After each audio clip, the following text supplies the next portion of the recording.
साक्षात् परब्रह्म तस्मै श्री गुरवे नमः।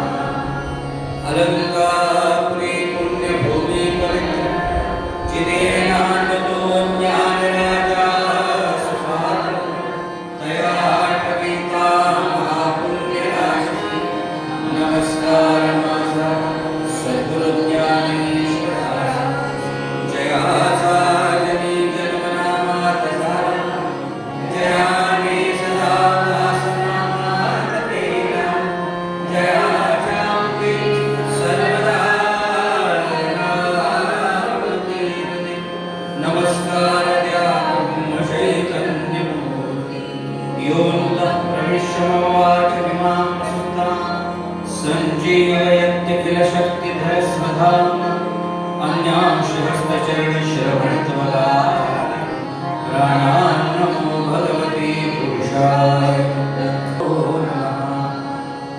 वसुदेवसुतं देवं कंसचाणूरमर्दनं देवकी परमानन्दं कृष्णं वन्दे जगद्गुरुं सच्चिदानन्दरूपाय विश्वोत्पत्त्यादिहेतवे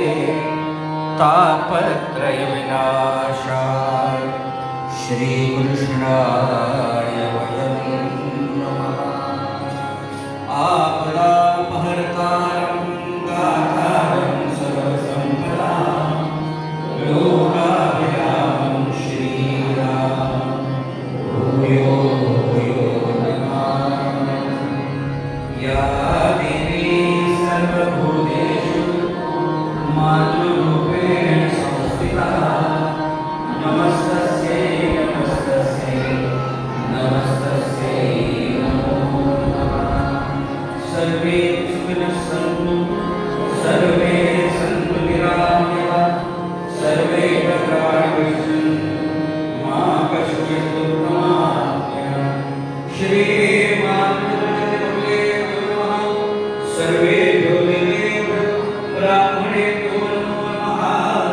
सद्गुरुनाथ श्रोता भक्ताश्री जानकी जीवनस्मरण जय जय रघुवीर समर्थ श्री अनंतकोटि ब्रह्मांड नायक राजाधिराज सच्चिदानंद सद्गुरु श्री ब्रह्मदेव महाराज की श्री ब्रह्मानंद महाराज की श्री शांतागंगा माता की अवधूत चिंतन श्री गुरुदेव दत्त श्री लक्ष्मी नृसिंह भगवान की जय।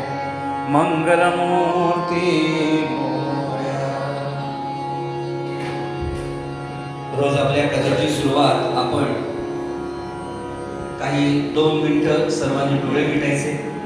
आज आपण जी कथा श्रवण करतोय ती आपल्या वाडवडिलांच्या गुरुजनांच्या पुण्यामुळे, तर त्यांचं स्मरण म्हणून 1-2 मिनिटं डोळे मिटूया आणि मग आपल्या कथेला सुरुवात करूया। सगळ्यांनी शांतता राखा।